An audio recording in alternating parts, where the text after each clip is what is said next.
বুকের ভিতর অনেক ঝড় পড়ুয়া ভাইদের, অনেক সাথী হারিয়েছে তারা কাঁধে ওপরে পথের। বিজিবি র্যাব পুলিশ বাহিনী করছে তাদের গুলিদস্ত হয়ে।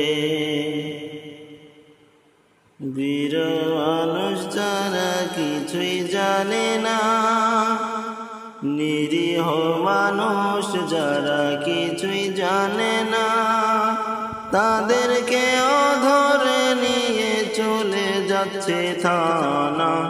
জোরপূর্বক যাকে তাকে করতেছে নিশানা বন্ধু হে। ঢাকার রাজপথে দেখি কোনো মানুষ নাই, বিজিবি গোলা ট্যাঙ্ক নিয়ে টহল দিয়ে যায়।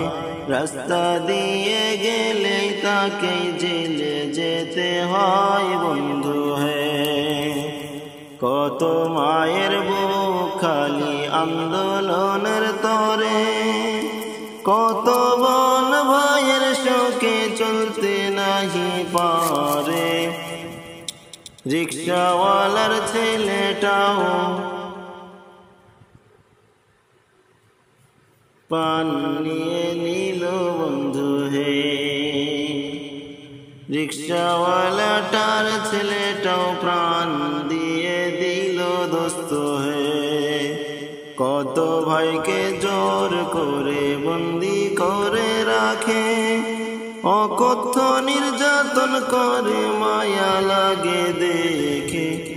নির্মমতার শীর্ষে পৌঁছে পুলিশ গিয়েছে দোস্ত হে।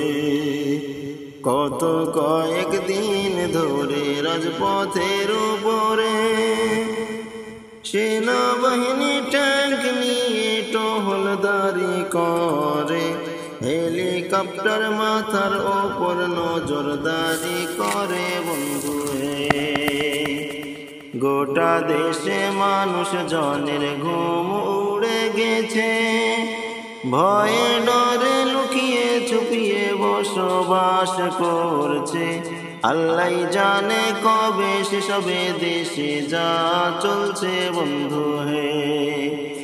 আরো মিডিয়াতে একটি খবর শুনিলাম, আবু সাইদের হত্যাকারীকে দিয়েছে তার বউ তালাক, বলে হত্যাকারী খুনির সংসার করব না আর আমি হে। অনেক কিছু হওয়ার পরে সরকারের তরফে 5% মুক্তিযোদ্ধার বরাদ্দ করেছে। মেধাবীরা 93 কোটা পেয়ে গেছে বন্ধু হে। বাংলাদেশের পরিস্থিতি মোটেও ভালো নয়, তাই দেখে আমরা মনে গভীর দুঃখ পাই। এরকম ভয়াবহ পরিস্থিতি কবু কাম্য নয় বন্ধু হে। মেট্রো রেলে ভাঙচুর চালাই দুষ্কৃতীর দলে, শেখ হাসিনা মিডিয়ার কাছে কথাই বলে। দেশের সম্পদ নষ্টকারীকে আপনারাই ধরুন পেলে গো। দেশের সম্পদ নষ্টকারীকে